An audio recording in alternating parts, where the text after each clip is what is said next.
After a long wait and 5 votes in the Vatican conclave, the long-awaited white smoke emerged. Argentine Cardinal Jorge Mario Bergoglio asked to be known as Francis in honour of Saint Assisi. Francis was the first pope born on the American continent. He was also the first Jesuit, with his election raising great expectations of massive changes within the Catholic Church. Critical of the excesses of capitalism, Francis made it clear he would be the pope of the poor, the marginalised, of those who suffer. He visited islands in the midst of refugee crises, washed the feet of migrants, and spoke out against those denying people fleeing war, hunger, and misery. Come diventa deserta e inospitale una città quando perde la capacità della compassione. Una società senza cuore, una madre sterile. Voi non siete emarginate, siete al centro del cuore della Chiesa. The Pope admitted that the Church kept silent and protected sexually abusive priests. He lifted secrecy on pederasty cases and ordered the Church to fully cooperate with justice. He also defended the LGBTQ+ community, coming out in favour of same-sex civil unions. This unprecedented defence contrasts with his fierce attacks on abortion rights. I medici che si prestano a questo sono, permettimi la parola, sono sicari. Sono dei sicari. E su questo non si può discutere. He also tried to shed light on the many dark areas in the Vatican banking system, hit by successive financial scandals.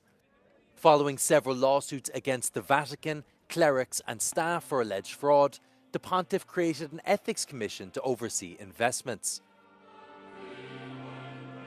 During his pontificate, he achieved an historic increased understanding with the Russian Orthodox Church that was blown apart by the outbreak of war in Ukraine. The Pope reproached Patriarch Kirill for his support of the invasion, decrying him as Putin's altar boy. He also met with Ukrainian President Vladimir Zelensky and sent a peace envoy to Ukraine. E penso a tanti paesi che sono in guerra.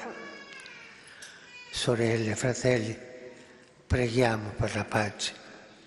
Facciamo del nostro tutto per la pace. Non dimenticatevi che la guerra è una sconfitta sempre. Under Francis, the Catholic Church had many open fronts. One of those that hurt him the most was the loss of the faithful, especially significant in his beloved Latin America.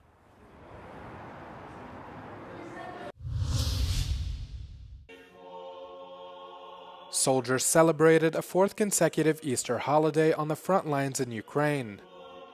This year was meant to offer some respite from hostilities to observe the religious occasion after the warring sides agreed to a temporary 30-hour unilateral truce on Saturday. But the peace didn't last long, as accusations from both sides of breaking the ceasefire quickly emerged. Ukraine's President Volodymyr Zelensky accused Russia of continuing its attacks while pretending to honor its proposed ceasefire. The Kremlin echoed a similar message.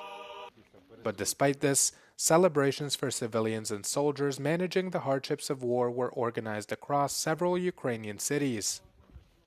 Military chaplains were also present to bless traditional Easter bread. Meanwhile, Russian soldiers were also treated to a special day to mark the religious occasion. The Russian Ministry of Defense released a video showing soldiers partaking in traditional Easter activities, as well as a service organized at a church in a special military zone.